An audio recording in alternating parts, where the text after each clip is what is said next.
Okay, customer pulled in. He said, don't make fun of me. I DIY'd this. So this was a literal DIY install.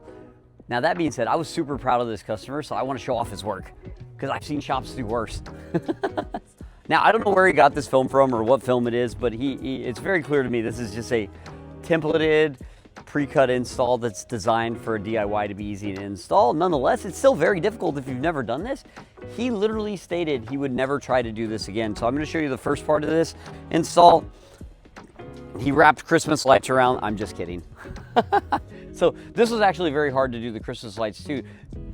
We can tell this customer's a little OCD though. See, the spacing is fairly even on the Christmas lights. Oh, at least on this one. Maybe it got messed up back there. But let's check out his install. So, templated installs, he clearly started back here because his lineup back here is better. He lined it up better back here. And then when he started working this way, he probably ran into this gap right here and he's like, oh no, I don't know why the film won't move this way.